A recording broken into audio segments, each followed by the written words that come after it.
Inspirational path से आप सभी को जय सिया राम। आइए हम लोग कलयुग के पापों से रक्षा करने वाली रामचरितमानस का पाठ करते हैं।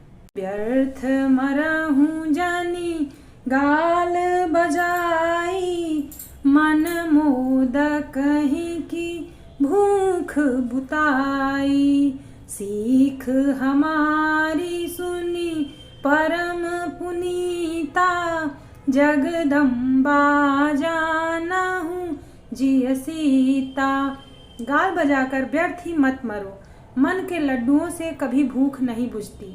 हमारी परम पवित्र सीख को सुनकर सीता जी को अपने जी में साक्षात जगत जननी समझो। उन्हें पत्नी रूप में पाने की आशा एवं लालसा छोड़ दो। जगत पिता रघुपति ही विचारी, भरी लोचन छवि लेहु निहारी। सुंदर सुखद सकल गुण राशि, ऐ दो बंधु शंभुर बासी। और श्री रघुनाथ जी को जगत का पिता अर्थात परमेश्वर विचार कर नेत्र भर कर उनकी छवि देख लो। ऐसा अवसर बार बार नहीं मिलेगा। सुंदर सुख देने वाले और समस्त गुणों की राशि ये दोनों भाई शिव जी के हृदय में बसने वाले हैं। स्वयं शिव जी भी उन्हें सदा हृदय में छिपाए रखते हैं। वे तुम्हारे नेत्रों के सामने आ गए हैं। सुधा समुद्र समीप बिहाई, मृग जलुनी रखी मरहु कत धाई। करहूं जाई जा कहूं जोई भावा, हम तो आजू जन्म फल पावा। समीप आए हुए भगवत दर्शन रूप अमृत के समुद्र को छोड़कर तुम मृग जल को देखकर दौड़कर क्यों मर रहे हो भाई? फिर जिसको जो अच्छा लगे वही जाकर करो। हमने तो श्री रामचंद्र जी के दर्शन करके आज जन्म लेने का फल पा लिया, जीवन और जन्म को सफल कर लिया। बस कही भले भूप अनुरागे, रूप अनूप बिलोकन लागे। देखहि सुर नभ चढ़े विमाना, बरसहि सुमन करहि कल गाना। ऐसा कहकर अच्छे राजा प्रेम मग्न होकर श्री राम जी का अनुपम रूप देखने लगे। मनुष्यों की तो बात ही क्या है, देवता लोग भी आकाश से विमानों पर चढ़े हुए दर्शन कर रहे हैं और सुंदर गान करते हुए फूल बरसा रहे हैं। राम नाम मन दीप धरु, जीह दे हरि द्वार। तुलसी भीतर बाहर, जो चाहसी उजियार। संपुट का अर्थ गोस्वामी तुलसीदास जी कहते हैं कि यदि हम राम नाम रूपी मणि को अर्थात राम के नाम को अपनी जीभ द्वार की देहली पर रख लें तो हमारे अंदर और बाहर दोनों तरफ उजाला करेगी। हरे कृष्ण कृष्ण कृष्ण हरे हरे, हरे राम राम राम हरे हरे। हरे कृष्ण कृष्ण कृष्ण हरे हरे, हरे राम राम राम हरे हरे। जानि सुअवसर सिय तब पठई जनक बुलाई, चतुर सखी सुंदर सकल सादर चली लवाई। तब सुअवसर जानकर जनक जी ने सीता जी को बुलावा भेजा। सब चतुर और सुंदर सखियां आदर पूर्वक उन्हें लिवा ले चली। सिय शोभा नहीं जाई बखानी, जगदम्बिका रूप गुण खानी। उपमा सकल मोहि लघु लागी, प्राकृत नारी अंग अनुरागी। रूप और गुणों की खान जगत जननी जानकी जी की शोभा का वर्णन नहीं हो सकता। उनके लिए मुझे सब उपमाएं तुच्छ लगती हैं, क्योंकि वो अलौकिक स्त्रियों के अंगों से अनुराग रखने वाली हैं, अर्थात वे जगत की स्त्रियों के अंगों को दी जाती हैं। काव्य की उपमाएं सब त्रिगुणात्मक माइक जगत से ली गई हैं और उन्हें भगवान की स्वरूपा शक्ति श्री जानकी जी के अप्राकृतिक चिन्मय अंगों के लिए प्रयुक्त करना, उनका अपमान करना और अपने को उपहासात्मक बनाना है। सिय बरनी तेई उपमा देई, कुकबी कहाई अजस को लेई, जो पट तरियती समसिया, जग आसी जुबती कहाँ कमनिया। सीता जी के वर्णन में उन्हीं उपमाओं को देकर कौन कुकवि कहलाए और अपयश का भागी बने, अर्थात सीता जी के लिए उन उपमाओं का प्रयोग करना सुकवि के पद से च्युत होना और अपकीर्ति मोल लेना है। कोई भी सुकवि ऐसी नादानी एवं अनुचित कार्य नहीं करेगा। यदि किसी स्त्री के साथ सीता जी की तुलना की जाए तो जगत में ऐसी सुंदर युवती है ही कहाँ जिसकी उपमा उन्हें दी जाए।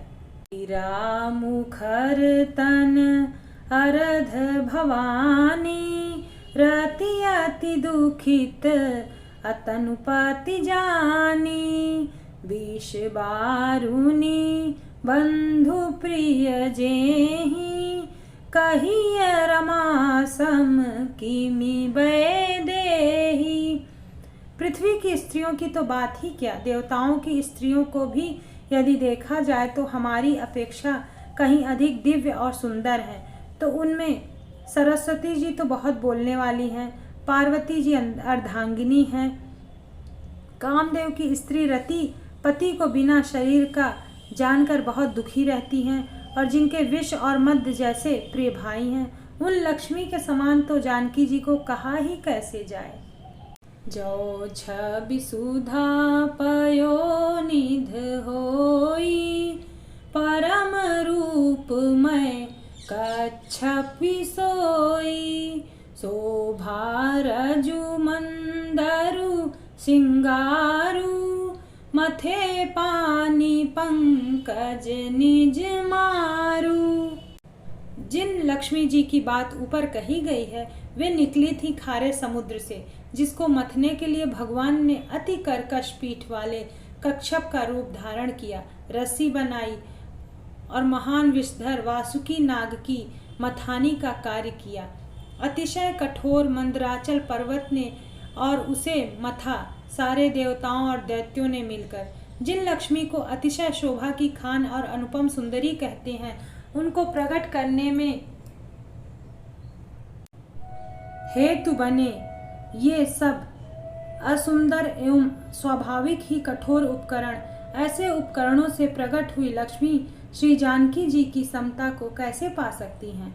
हाँ, इसके विपरीत यदि छवि रूपी अमृत का समुद्र हो, परम रूप में कच्छप हो, शोभा रूप रश्मि हो, श्रृंगार पर्वत हो और स्वयं कामदेव अपने ही कर कमल से मथें।